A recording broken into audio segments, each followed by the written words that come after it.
siempre! ¡Viva la patria! Combatiremos la corrupción, la de ahora y la de ayer, y la que podría venir, la de dentro y la de afuera. La revista de opinión Democracia, los temas realmente relevantes, analizados con la visión crítica del periodismo libre.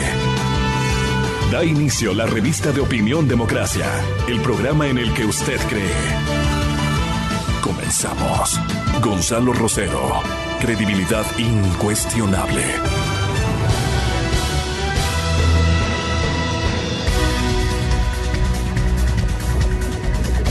Buenos días, amigas, amigos. Estamos iniciando ya esta mañana de trabajo, un poco fría después de unas lluvias intensas, sobre todo del centro al sur de la ciudad, con granizada, con, claro, lo que suele pasar cuando hay granizada y una lluvia fuerte, ¿no? Conflictos en el tráfico, pero inundaciones, lo cual demuestra que hay problemas de alcantarillado. El triunfo del movimiento Más al socialismo como que se confirma, ya los propios candidatos en Bolivia de los otros sectores han ido reconociendo, y ahí se demuestra, ¿no?, que un sector que no quiso juntarse, que no se unió, termina dividiendo la votación y termina facilitando la llegada de un sector que ha tenido, digamos, un proyecto político que, si bien económicamente en cuestión de fondos tenía diferencias con los otros bolivarianos, es el ministro de Finanzas, digamos, el que lleva adelante este proyecto político nuevamente en Bolivia. Veremos los últimos resultados. Para iniciar nuestro diálogo ya en la mañana está con nosotros el señor Guillermo Lasso, candidato a la presidencia de la República por el Movimiento Creo. Señor Lasso, bienvenido, buenos días. Creo que el micrófono, señor Lasso.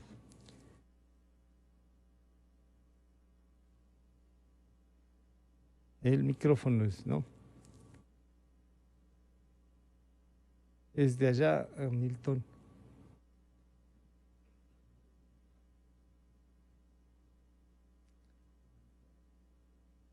¿Ahí usted nos escucha? Yo los escucho, lo escucho usted perfecto, Francisco. Muy bien, ahora sí estamos. Un gusto saludarle, señor Lasso. Buenos días, lo vimos por Cotopaxi, mi tierra, así es que, bueno, ¿cómo le fue? Coméntenos en principio esta parte, señor Lasso. Muy bien, muchas gracias, Francisco. Gracias por la invitación. Escuché su comentario de Bolivia y perdóneme, le contestaré su pregunta, pero pienso que hay que destacar lo que hacemos bien en el Ecuador. Precisamente en Ecuador creamos la unidad, una unidad entre el Partido Social Cristiano y Creo para vencer en estas elecciones, para que sea la democracia la que venza, para que sea ese país que todos deseamos, institucionalizado, donde se respeta la ley y el orden, venza el próximo 7 de febrero, para que ese Ecuador de oportunidades vuelva para los 17 millones de ecuatorianos, para lograr la prosperidad para la familia ecuatoriana. Ahora sí, estuve en Cotopaxi, me fue muy bien, tuvimos un encuentro con algunos dirigentes indígenas del Ecuador, quienes han demostrado su respaldo a nuestra candidatura. Ahí estuvo Luis Pachala, Pedro Curichumbi, Aurelio Chacha, Fanny Campos, José Antonio Lema, Fernando Chalampuente y algunos otros importantes dirigentes de la provincia de Chimborazo, de Imbabura, de Tungurahua y del resto del país. Así que fue un encuentro muy productivo. Qué bueno. Hay nombres de los que usted acaba de mencionar que son dirigentes históricos del sector indígena. Eso demuestra también, señor Lasso, que hay un sector indígena dividido, que tiene dificultades, que una parte fue cooptada por el expresidente Correa y su movimiento. Ese grupo estará más radical, y los otros que fueron maltratados con Correa, pero que a veces actúan en conjunto. ¿Cómo esta diversidad con la que usted ha tenido este encuentro va a ser tratada por el candidato Guillermo Lasso? Con total apertura. Como lo he dicho, nosotros no tenemos un proyecto político ni de derecha ni de izquierda. Es un proyecto político inclusivo. Incluye a los 17 millones de ecuatorianos, de manera particular a los pueblos y nacionalidades indígenas. En nuestro programa de gobierno hay algunas tesis importantes que sostienen los pueblos y nacionalidades indígenas que nosotros vamos a defender, como un desarrollo rural con apoyo, con créditos al pequeño, al mediano agricultor, con crédito a las comunidades indígenas que piden poco y con ese poco dinero ellos son capaces de hacer mucho, Francisco, mucho por sus comunidades. Un proyecto que incluye la educación bilingüe en el campo, en las zonas rurales y también en las ciudades, para respetar su idioma de nacimiento, para respetar su lengua materna.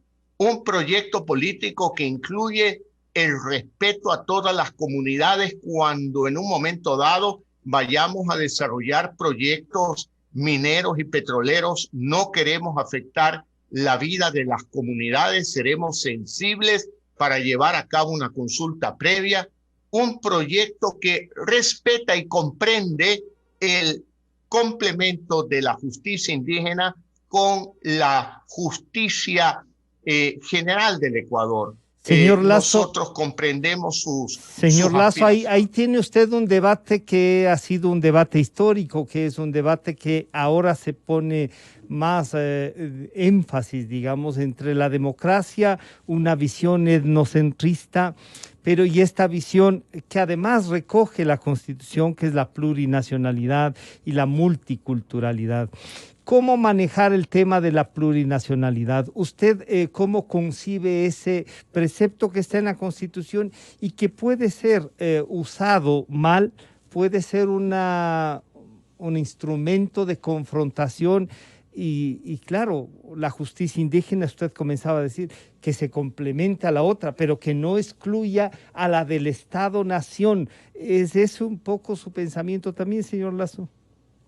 Por supuesto que sí, es decir, no estamos hablando del desconocimiento del Estado ecuatoriano y sus leyes, estamos hablando de una complementariedad, entendiendo cuando hablamos de justicia indígena para temas menores que suceden en sus comunidades, no necesariamente en lo absoluto va a sustituir a las leyes del Estado ecuatoriano. Cuando hablamos de plurinacionalidad, reconocer sus propias características, su propia personalidad, reconocer los rasgos de origen. Esto no implica destruir al Estado ecuatoriano ni dividir al Estado ecuatoriano. Significa reconocer la existencia de unos pueblos y nacionalidades que reclaman para sí mayor desarrollo, mayor atención, mayor preocupación, dentro de las características propias de sus orígenes y costumbres ancestrales.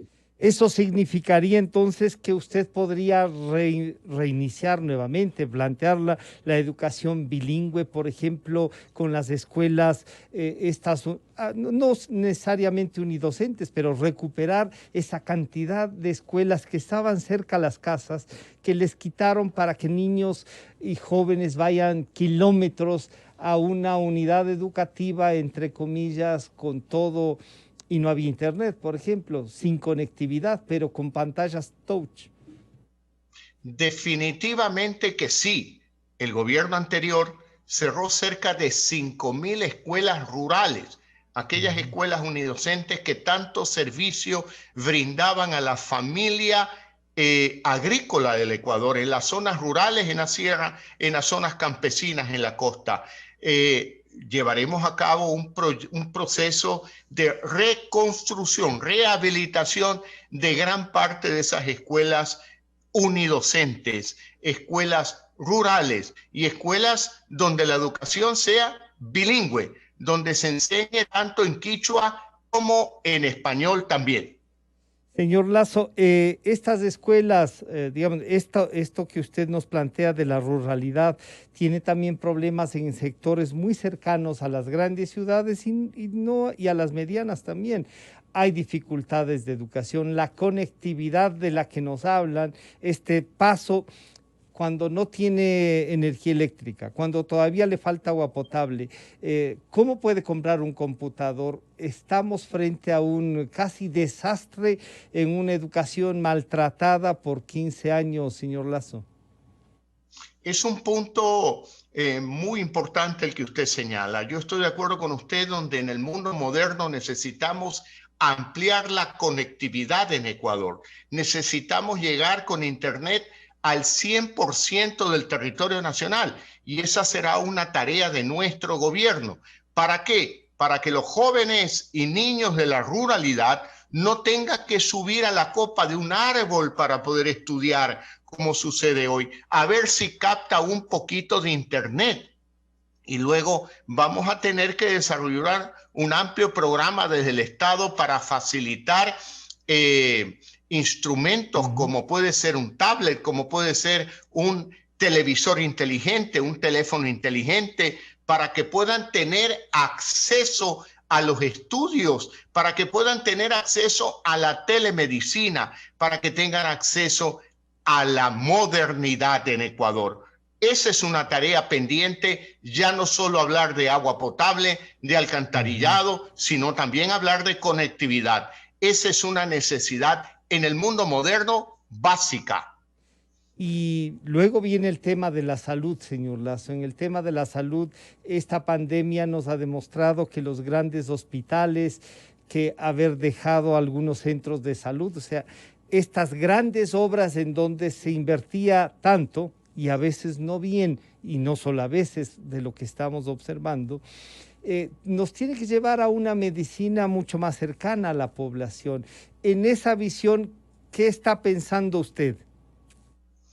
Bien, tal como usted lo dice, en la pandemia nos dimos cuenta que habían hospitales, pero no había salud, que habían hospitales, pero no habían médicos especialistas, que habían edificios de hospitales, pero no había medicina. Y gran parte de eso porque se lo robaban. Entonces, necesitamos una reforma integral de la salud. Yo parto por señalar que el presupuesto del Ministerio de Salud Pública más el presupuesto de salud de la Seguridad Social llega a 4.600 millones de dólares al año. Eso es una cantidad muy importante. Es una cantidad muy grande que debemos administrarla correctamente. Por eso yo escogí como binomio al doctor Alfredo Borrero Vega, un cuencano que ha vivido gran parte de su vida en Quito, médico especialista en administración de salud, para llevar a cabo junto con él una reforma del sector salud. En primer lugar, tenemos que pensar primero en sanidad, porque prevenir es mejor que curar, es mucho más barato que curar. Y cuando hablamos de sanidad, hablamos de agua potable, Francisco. Yo recuerdo un discurso del candidato Jaime Roldós Aguilera allá en la campaña de 1978, quien decía: agua quiere el pueblo quiere agua potable, decía Jaime Roldós Aguilera. Pues bueno, eso lo decía hace 42 años y ese discurso sigue estando vigente en el Ecuador del 2020. Agua potable quiere el pueblo y no hay suficiente agua potable en el Ecuador. Alcantarillado quiere el pueblo, alcantarillado pluvial, alcantarillado sanitario. Esas obras serán prioritarias en nuestro gobierno, porque no podemos decir hoy en la pandemia: cuídate, lávate las manos cada 20 minutos, pero es que no hay agua. Y si hay agua, no es agua potable, es agua que te puede contaminar. Por lo tanto, siguen estando vigentes aquellas palabras de Jaime Roldós Aguilera. Y en la reforma de la salud, nosotros incluimos la sanidad, el agua potable, el alcantarillado, y luego una reforma integral del sistema de salud.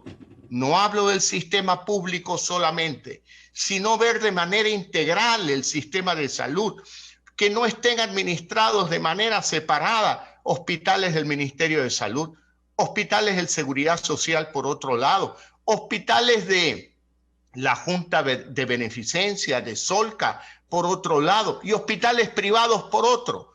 No se trata de quitar la propiedad privada a los hospitales que la tienen, no. De lo que se trata es de coordinar, de llevar a cabo una acción conjunta entre todo el sistema hospitalario del Ecuador y no mantener una segmentación. Generar una política pública de salud, señor Lasso.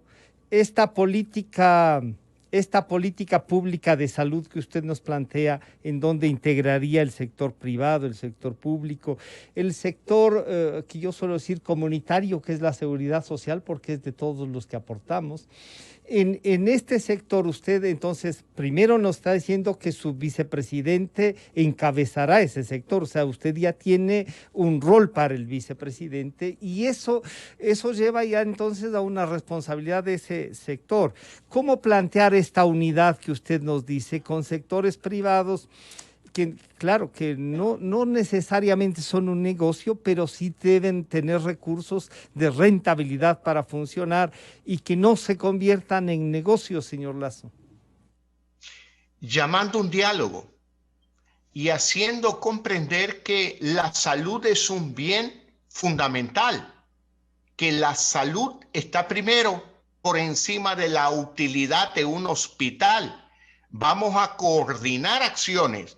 No se trata de eliminar la propiedad privada, en lo absoluto. No es que vamos a estatizar hospitales privados. Lo que vamos a sentarnos en una misma mesa, hospitales públicos, hospitales de seguridad social, hospitales privados, hospitales de fundaciones como la Junta de Beneficencia, para poder hacer un inventario de la capacidad hospitalaria del Ecuador y frente a una crisis de salud como la que hoy vive el Ecuador, comprender que todos tenemos que trabajar en una misma línea, siguiendo una misma ruta para poder servir a los ecuatorianos. Mire, Francisco, 4.600 millones de dólares de presupuesto de salud entre el Ministerio de Salud y el Instituto Ecuatoriano de Seguridad Social es una cantidad de dinero muy grande, muy grande. Y por lo tanto tenemos que luchar contra la corrupción para que esos recursos vayan a atender la necesidad de salud de los ecuatorianos.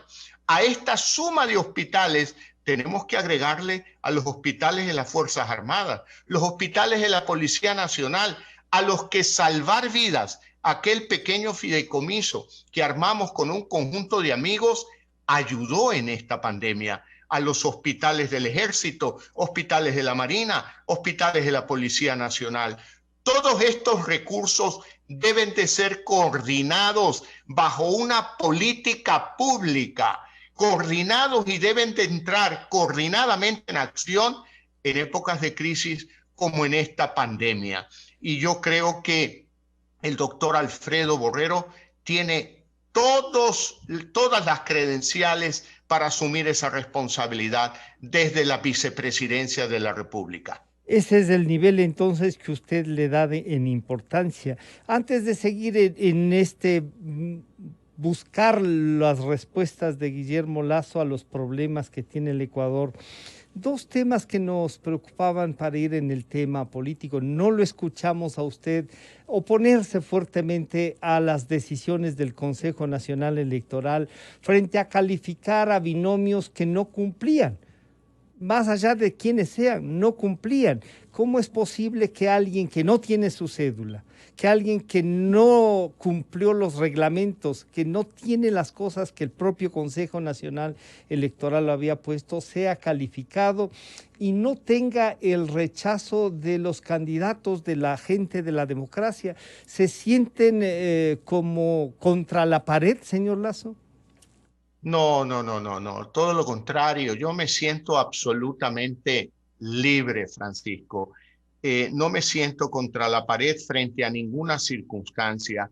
Yo le digo algo, probablemente puede ser un exceso de respeto de mi lado, respeto a la autoridad electoral, respeto a la decisión que tomen ellos. Ahora, los argumentos que usted da son válidos desde el punto de vista probablemente de la juridicidad, probablemente desde el punto de vista legal, probablemente desde el punto de vista del cumplimiento de los trámites exigidos por la autoridad electoral.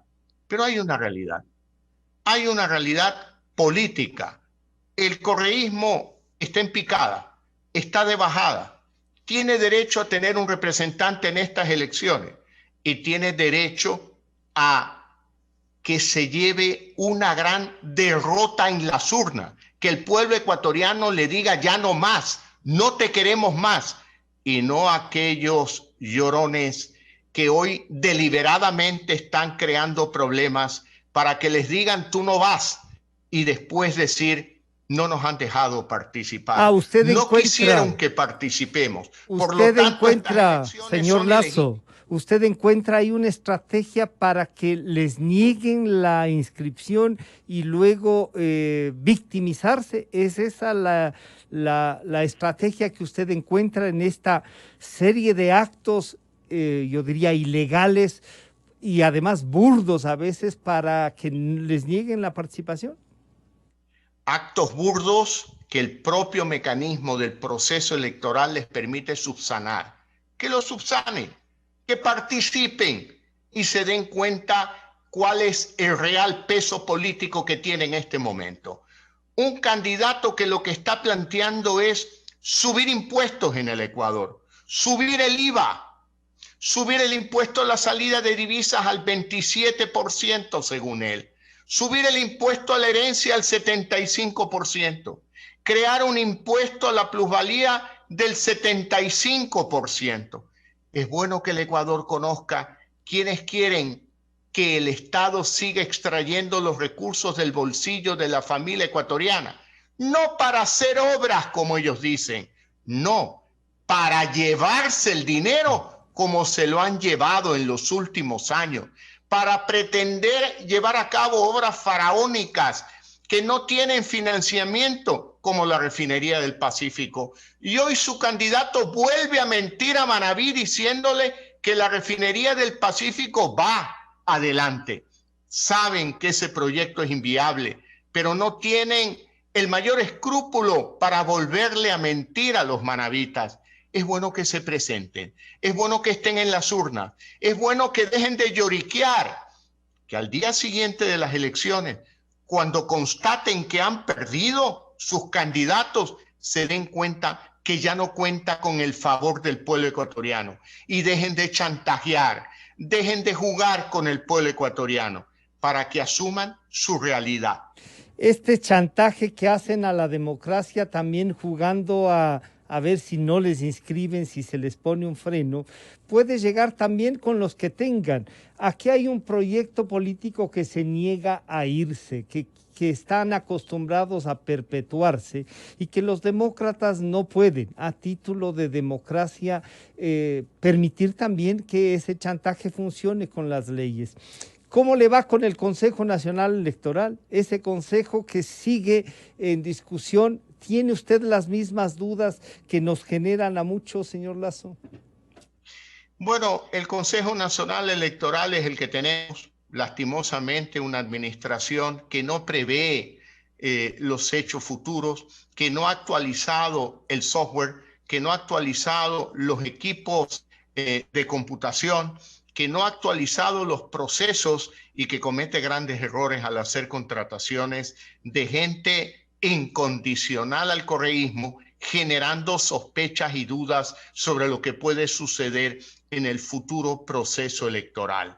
Es lo que hay. Yo creo que hay dos consejeros como Enrique Pita, como Luis Berresoto, que hacen su trabajo, que vienen haciendo su trabajo, que nos vienen advirtiendo a toda la sociedad ecuatoriana las debilidades que no han sido subsanados en el Consejo Nacional Electoral. Pero también hay que señalar que parece que el gobierno no colabora con el Consejo Nacional Electoral porque no le provee de los recursos económicos que por ley le corresponden y a tiempo para llevar a cabo todas las gestiones necesarias que permitan un proceso electoral transparente.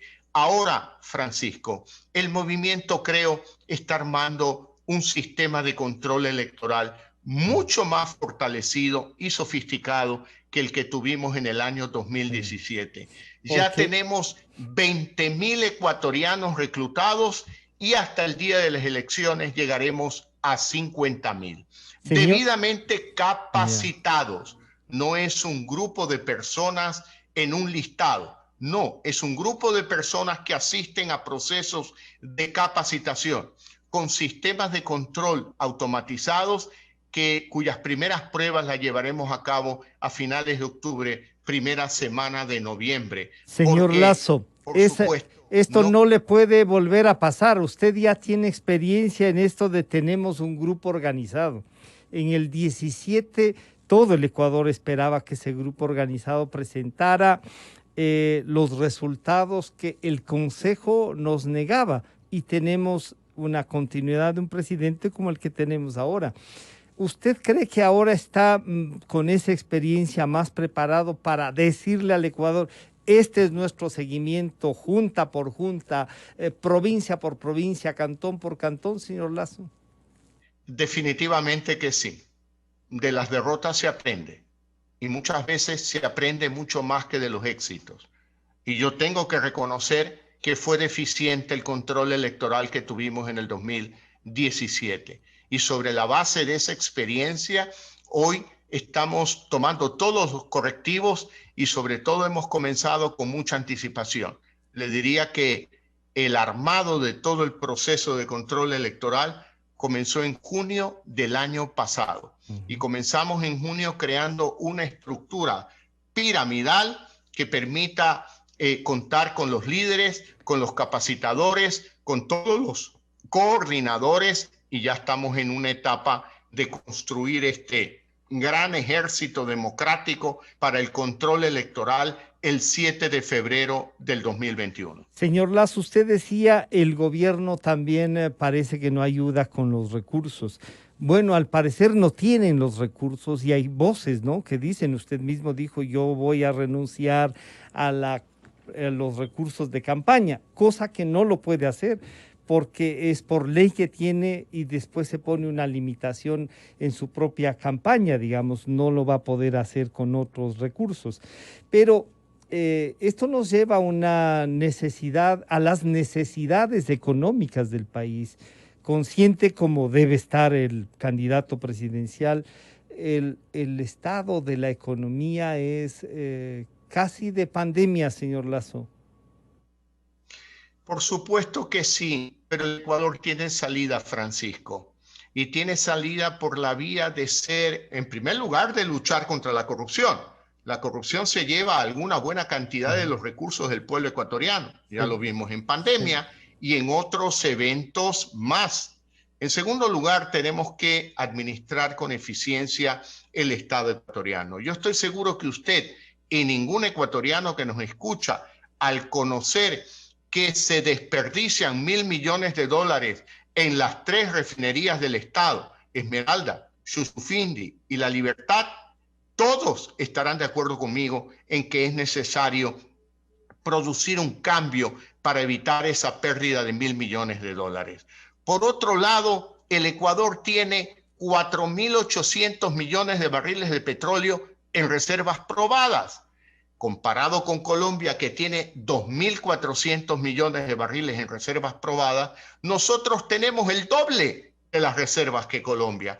Sin embargo, Colombia produce el doble que Ecuador, 1 millón de barriles al día, y nosotros 500.000 barriles diarios aproximadamente. ¿Qué necesitamos entonces? Aumentar la producción petrolera del Ecuador. ¿Para qué? Para exportar estos recursos y utilizarlos precisamente para solucionar los más graves problemas que tiene la sociedad ecuatoriana en materia de seguridad social.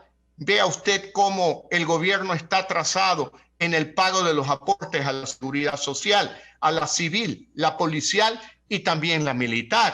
Necesitamos estar al día en el pago de sueldos y salarios de médicos, de policías, de maestros, de militares. El Ecuador tiene recursos y tenemos que poner a funcionar esos recursos para poder satisfacer las necesidades fundamentales del pueblo ecuatoriano en materia de salud, en materia de educación, en materia de seguridad, en materia productiva, para generar recursos para la agricultura, para la ganadería, con crédito desde el Banco Nacional de Fomento a 30 años y al 1% de interés. ¿A efectos de qué? De lograr el desarrollo agrícola del Ecuador, Francisco. El subsidio al campo es más barato que el subsidio a la ciudad.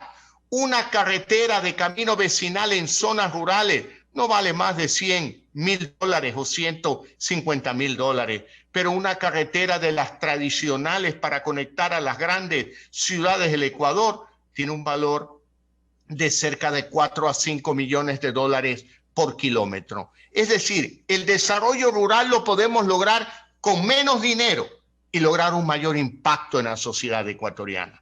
Señor Lasso, este impacto que usted aspira desde el sector rural y que nos invita a ver ese Ecuador que antes lo veíamos que había que, digamos, que promocionarlo, que buscar, que podríamos ser el granero de América, se topa con un país endeudado, con una refinanciación de la deuda que no significa la eliminación de la deuda, que significa tener un presupuesto general del Estado de 36,000 millones de dólares, que le están diciendo, oiga, debe tomar correctivos, y le he escuchado a usted decir que no más impuestos. ¿No es apresurado eso de no más impuestos con el Fondo Monetario Internacional? Por ejemplo, esta idea del IVA, usted dice, otros son los que quieren el IVA. ¿Hay algunas otras salidas? ¿Renegociará el acuerdo con el fondo, más allá de que todo el mundo por primera vez ha saludado un acuerdo diferente? Porque hay que anotar que el fondo no ha impuesto cosas, sino que más bien ha sido el Ecuador el que ha dicho qué es lo que va a hacer, señor Lasso. Mire, Francisco, después de una pandemia donde ha caído el consumo, donde se ha perdido el ingreso de la familia ecuatoriana, donde no hay empleo, subir impuestos es recesivo. No es el momento de pensar en subir impuestos. Yo también saludo el acuerdo con el fondo, sobre todo en la parte aquella donde el fondo se compromete a desembolsar el equivalente a cerca de 8 puntos del PIB. Eso es histórico, es un récord histórico. ¿Sí? Y por supuesto que yo saludo eso. Pero a cambio de eso, que nos sugieran o que existe un compromiso de subir el IVA, es un error.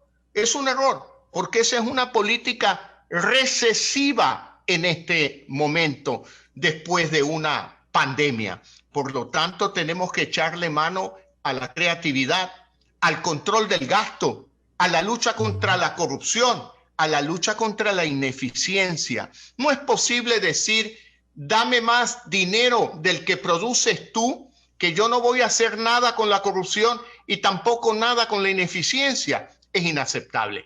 Eso no es aceptable. Y el pueblo ecuatoriano está indignado porque tras la pandemia pierden empleo, se ha afectado su economía, pierden ingresos, están tristes y preocupados por la salud, pero también están tristes y están muy preocupados al extremo de no poder dormir por las deudas que tiene. En esa circunstancia, ¿usted va a subir impuestos? Eso es una locura. No tiene ninguna lógica ni ningún sentido. Lo que necesitamos es un gobierno que luche contra la corrupción, que luche contra la ineficiencia, que luche contra el desperdicio, que trabaje para repotenciar las capacidades que tiene Ecuador, por ejemplo, en energía eléctrica. Ecuador, Francisco, produce 8,000 megavatios de energía eléctrica al año. Consumimos apenas 4,000. Por lo tanto, tenemos una gran cantidad de energía eléctrica a echar a rodar proyectos que permitan convivir de mejor manera con el medio ambiente, transformando vehículos que se mueven con combustibles fósiles por vehículos eléctricos. podemos también llevar a cabo una transformación del sector camaronero ecuatoriano que utiliza bombas de agua movidas por combustibles fósiles, por el diésel, para que sean bombas movilizadas, activadas con motores eléctricos. Ese tipo de decisiones son las que tenemos que llevar a cabo. Tenemos que convocar a la inversión extranjera, a la inversión privada local, para, por ejemplo, llevar a cabo la instalación de electrolineras a lo largo de todo el Ecuador, para que estos vehículos eléctricos realmente puedan ser utilizados de manera práctica y no solo como una novedad. Es decir, el Ecuador tiene recursos en la minería, una minería responsable que con tecnologías modernas respete el medio ambiente, es una oportunidad para el desarrollo del Ecuador, Francisco. Tenemos recursos en telecomunicaciones. El Estado es el único que tiene la potestad de, con una varita mágica, llamar a la concesión en nuevas empresas de telecomunicaciones para la tecnología 4G, para poder llevar la cobertura de Internet al 100% del territorio ecuatoriano. El Ecuador tiene recursos. Hay muchos proyectos pendientes por llevar a cabo, como puede ser la concesión de la carretera Machala-Guayaquil, Guayaquil-Babahoyo, Babahoyo-Quevedo, Quevedo-Santo Domingo, y así muchos otros ejes viales. Vamos a tener que llevarlo a cabo con recursos privados. Señor Lazo, usted acaba de repetir algo de quien usted comenzó recordando, que era Jaime Roldós. Jaime Roldós, en un discurso ya casi en la segunda vuelta en Santo Domingo de los Colorados, decía que había que hacer el eje de la costa para unirnos con la sierra y el oriente. Y usted acaba de describir las carreteras que se necesitan y que están ahí 42 años también. Pero Jaime Roldós también nos planteaba un tema, ir a buscar la riqueza, el oro ese oro que siempre nos hablaron estaba en el oriente ecuatoriano, y usted ha topado la minería. Y la minería es un tema difícil de manejarlo, pero que creo que el Ecuador no puede darse el lujo de no hacerla con las condiciones que usted ha dicho, con las leyes que tenemos, quizá con algo más, pero no hacerla. Usted por campaña diría, no podemos hacerla, señor Lazo. La minería responsable, una minería que respete el medio ambiente, una minería que respete la vida de las comunidades, una minería responsable donde parte de aquellos recursos los invirtamos con justa razón en los cantones, en las parroquias, en las provincias de donde sale esa riqueza nacional. Pero no podemos simplemente quedarnos de brazos cruzados cuando tenemos niños donde el nivel en el Ecuador es muy alto en materia, voy a hablar de materia de desnutrición, llega al 35% de desnutrición, cuando en América Latina tenemos el 9%. No podemos dejar a estos niños descuidados. Tenemos desde el Estado que llevar a cabo un programa de alimentación infantil como parte de la reforma educativa del Ecuador para cuidar el cerebro de los niños. Necesitamos recursos, como ya lo señalé, para agua potable, para alcantarillado, y no podemos quedarnos de brazos cruzados y decir no vamos a explotar la minería. Lo vamos a hacer, sí, de manera responsable, de una manera responsable que el desarrollo minero conviva con el respeto a la naturaleza. Hoy, con las tecnologías actuales, eso es posible, eso no es una quimera. Y por ejemplo, en materia petrolera, Francisco, permítame decirlo, tenemos que cambiar los contratos, de estos contratos a precio fijo a contratos de riesgo, de compartir el riesgo con empresas extranjeras, para que no pase lo que sucede hoy. El petróleo cayó hasta $10 y el Ecuador tiene la obligación de pagar hasta $30 por cada barril de petróleo producido. Ahí estuvo la genialidad correísta que en la pandemia destrozó la economía ecuatoriana. Tenemos que tener un contrato, digamos, de renta variable.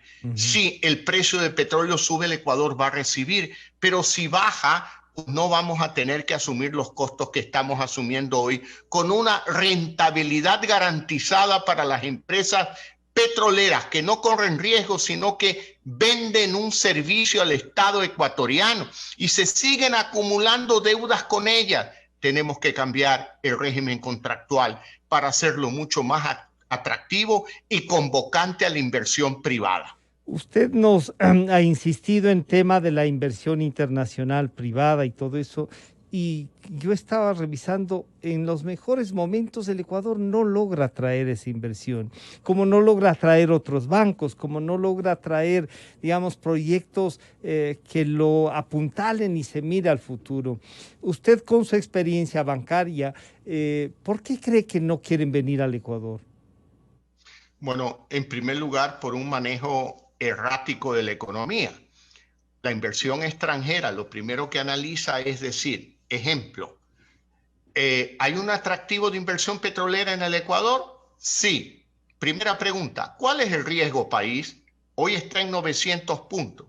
Eso equivale a 9% de rendimiento sobre la inversión en un bono emitido por el Ministerio de Finanzas.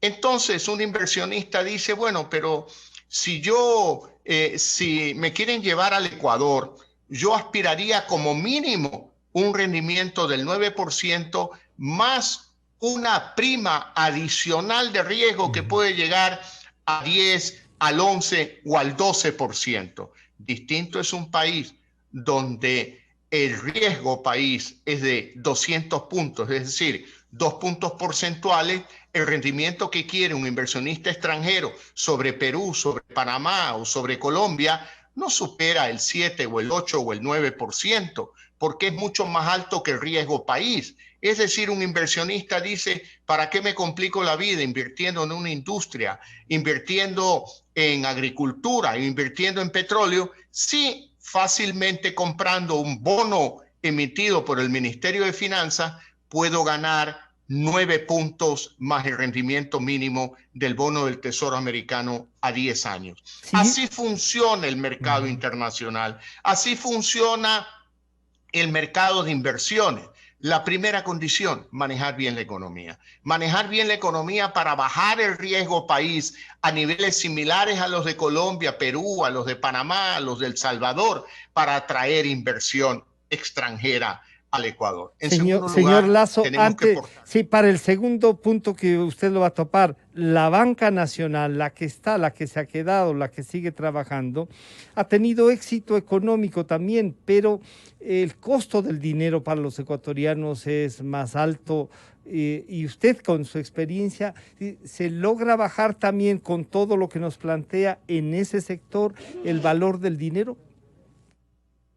Puesto que sí, porque hay inversión extranjera que quiere colocar dinero en la banca nacional, pero nuevamente mira el riesgo país y pone como piso la tasa de riesgo país. Si usted logra bajar al 2%, tendrá dinero más barato en el Ecuador, no hay duda alguna, pero también hay que acompañar una serie de medidas donde se eliminen impuestos particulares del sector bancario. La tasa de interés en el Ecuador se compone de impuestos del Estado, altos costos operativos y obviamente la tasa pasiva que hay que pagar a los depositantes que aspiran también una tasa pasiva acorde con el riesgo país. Si usted maneja bien la economía, comienza a un círculo virtuoso que permita bajar las tasas de interés. ¿Qué busco yo? ¿Qué busco yo? Francisco, que venga banca extranjera al Ecuador, que venga la banca extranjera a competir con los bancos nacionales. El gobierno es dueño de un banco, del Banco del Pacífico. Ese banco tiene que ser vendido, pero vendido a capitales extranjeros, para que vengan a competir con los bancos nacionales, que traigan recursos del exterior y que de esa manera podamos ver una tasa de interés mucho más baja de la que tenemos hoy. Servicios bancarios a precios más bajos de los que tenemos hoy. Y créanme, no hay peor cuña que la del mismo palo. Un banquero sabrá hacerlo, Francisco. Usted acaba de decir una cosa del Banco del Pacífico. ¿Estuvo alguna vez interesado en ese banco? Como se dijo, quería comprarlo, es un buen negocio, quiere convertirse en el banquero más poderoso del Ecuador, señor Lasso.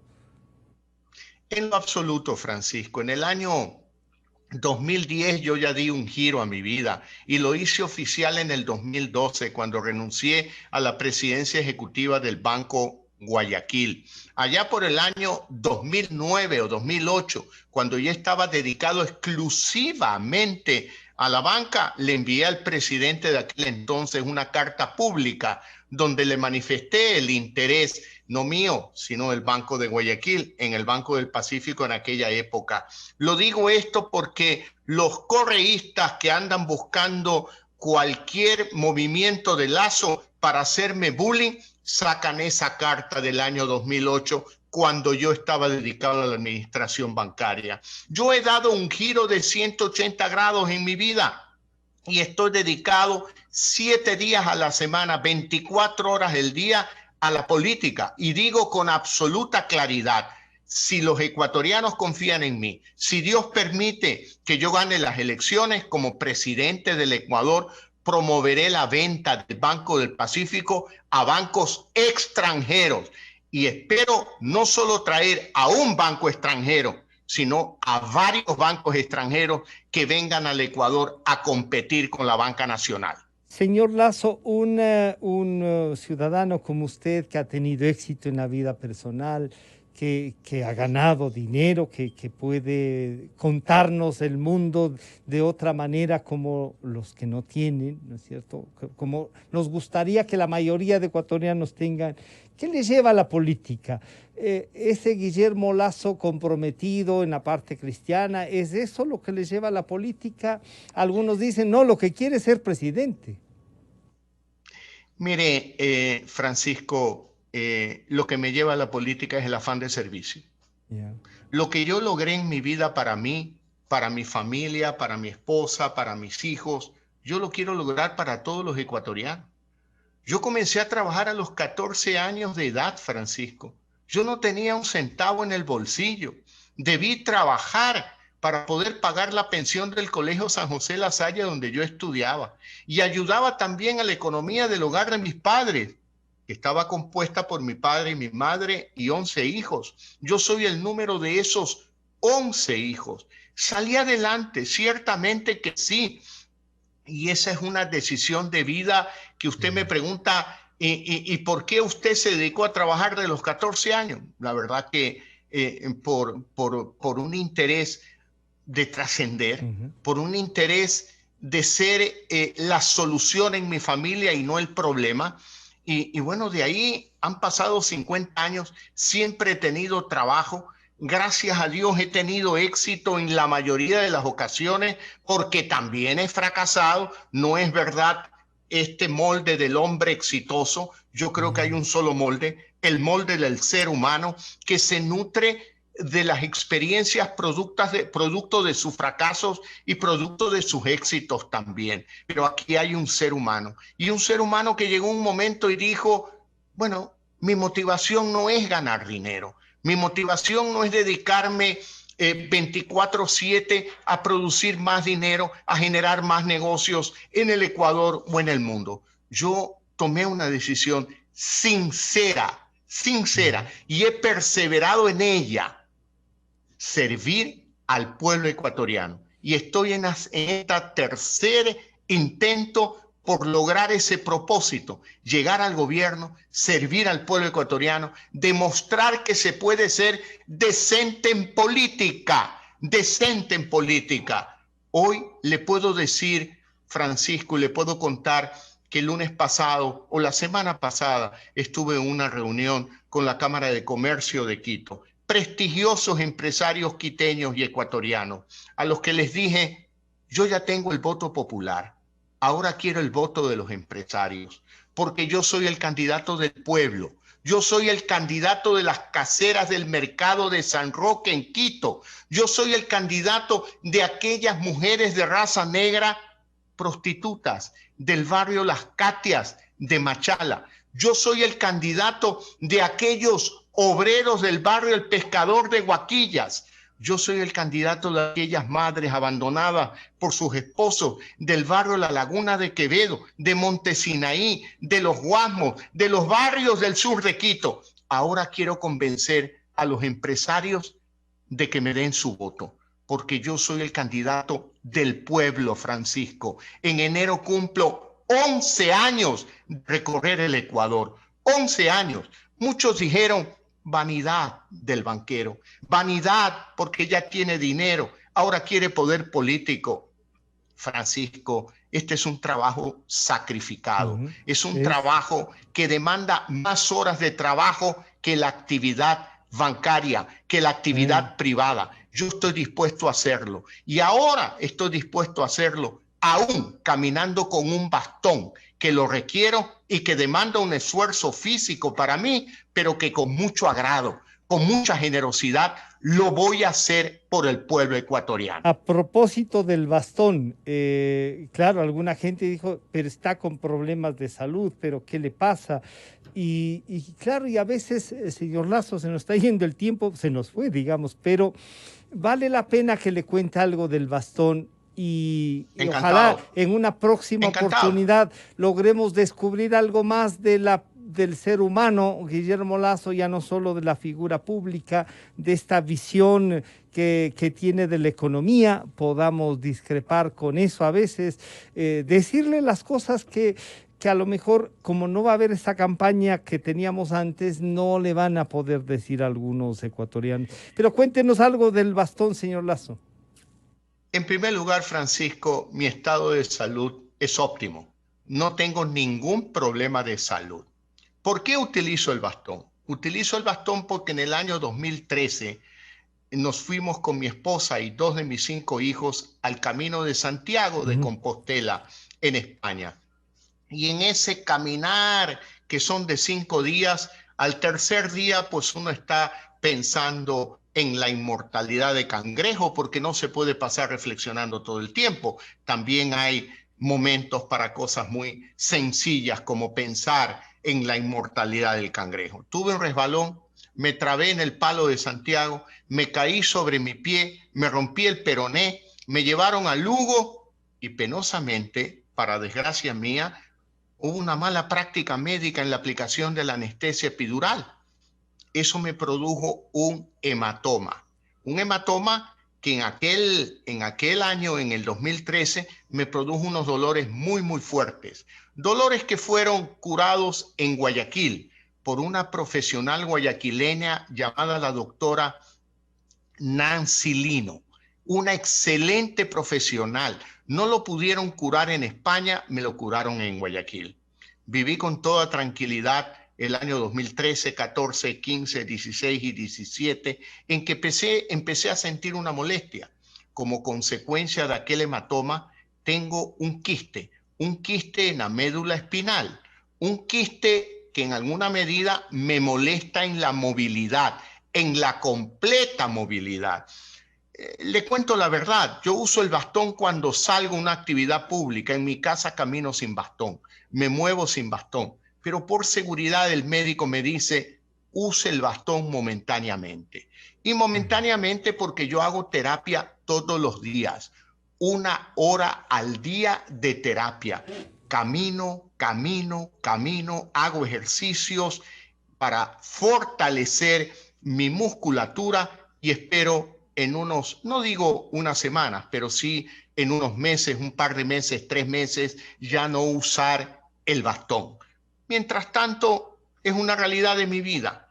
Hubiera querido no usar bastón, pero bueno, está ahí. Los accidentes pasan en la vida, Francisco, y a pesar de aquel accidente, yo le quiero poner cara al pueblo ecuatoriano y quiero decirles, tengo muchas ganas de servirlos. Señor Lazo, muchísimas gracias por este contacto, este diálogo. Quedan pendientes algunos temas, esperamos que a lo largo de la campaña seguiremos sus discursos para discrepar con ellos yo diría, incluso a lo mejor hasta para coincidir con ellos, ¿no es cierto? Eso es una campaña electoral y creo que hay que generar esta cultura democrática de respetar las diferencias de pensamiento, de propuestas. Gracias por acompañarnos, señor Lasso. Muchas gracias, Francisco. Uno de los propósitos de llegar a la presidencia del Ecuador es fortalecer la democracia ecuatoriana. Y un elemento fundamental es el diálogo entre ecuatorianos. Y otro elemento fundamental es el respeto al pensamiento diferente. Yo creo que en la crítica se puede aprender mucho. Y es fundamental porque cuando uno se plantea el objetivo de administrar el bien común, tiene que escuchar a todos y no encerrarse exclusivamente en su pensamiento. Muchas gracias, Francisco, por esta entrevista. Siempre estaré a las órdenes de usted y de Radio Democracia. Le ruego saludar a Gonzalo Rosero. Muchísimas gracias, nos está escuchando. Ha estado con nosotros el señor Guillermo Lasso, candidato a la presidencia de la República por Creo. Luego de este corte volvemos con más. Calidad. Innovación. Completamente democracia.